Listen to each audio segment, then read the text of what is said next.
నేటి నుంచి parliament budget సమావేశాలు ప్రారంభం కానున్నాయి. ఉదయం 11 గంటలకు సభ ప్రారంభమవుతోంది.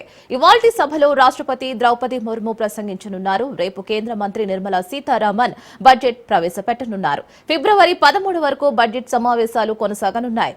ఇప్పటికే రాజ్నాథ్ సింగ్ నేతృత్వంలో అఖిలపక్ష భేటీ మీట్ కాగా పార్లమెంటరీ పక్ష నేతలు హాజరయ్యారు. బడ్జెట్ సమావేశాల్లో ప్రవేశపెట్టే బిల్లులపై ప్రతిపక్షాలకు కేంద్రం వివరణ ఇస్తోంది. బిల్లుల ఆమోదానికి మద్దతునివ్వాలని అఖిల పక్షాన్ని కేంద్రం కోరింది.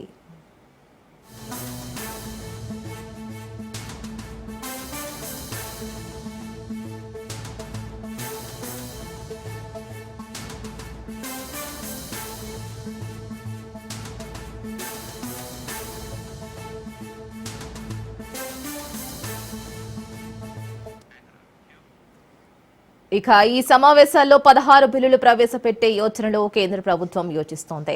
వక్ఫ్ చట్ట సవరణ బిల్లులు, ఇమిగ్రేషన్, ఇక ఫారినరీ బిల్లులు ప్రవేశపెట్టే అవకాశం కూడా ఉంది. మహాకుంభమేళలో తొక్కిసలాటపై చర్చకు విపక్షాలు పట్టుబట్టనున్నాయి. ఇక నిరుద్యోగం, రైతుల దుస్థితి అంశాలను ప్రస్తావిస్తామని కాంగ్రెస్ ఇప్పటికే ప్రకటించింది. అయితే సమావేశాల అజెండాను బీఏసీ నిర్ణయిస్తుందని కేంద్రం తెలిపింది. 2 విడతల్లో పార్లమెంట్ బడ్జెట్ సమావేశాలు జరగనున్నాయి. –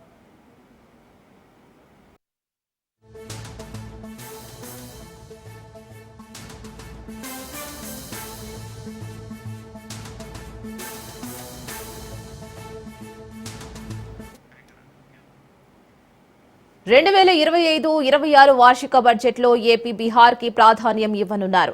బీహార్ ఏపీకి మెట్రో ప్రాజెక్టులు ఇచ్చే అవకాశం ఉంది. విశాఖ, విజయవాడ మెట్రోకు బడ్జెట్లో గ్రీన్ సిగ్నల్ ఇచ్చే ఛాన్స్ ఉన్నట్లుగా తెలుస్తోంది. బీహార్ అసెంబ్లీ ఎన్నికల నేపథ్యంలో ప్రత్యేక కేటాయింపులు ఉండనున్నాయి. ఎన్డీఏలో కీలక భాగస్వాములుగా ఉన్న టీడీపీ, జేడీయూ పాలిత రాష్ట్రాలకు భారీ కేటాయింపులు ఉంటాయని తెలుస్తోంది. 5 ఏళ్లలో దేశంలో కనెక్టివిటీ పెంచాలని భావిస్తున్న కేంద్రం ఇక 5 ఏళ్ల కాల పరిమితితో ప్రత్యేక ప్యాకేజీని సిద్ధం చేస్తోంది.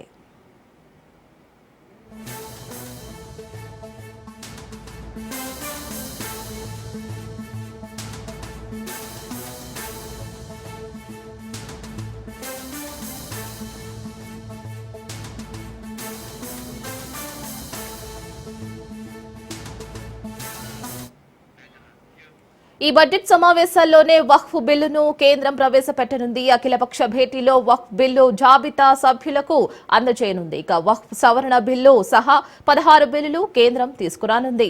వక్ఫ్ చట్ట సవరణపై గతంలో జేపీసీ ఏర్పాటు చేయగా 14 సవరణతో తుది నివేదికను జేపీసీ సిద్ధం చేసింది. జేపీసీ నివేదికను లోక్సభ స్పీకర్ కి జేపీసీ చైర్మన్ జగదాంబిక అందజేశారు.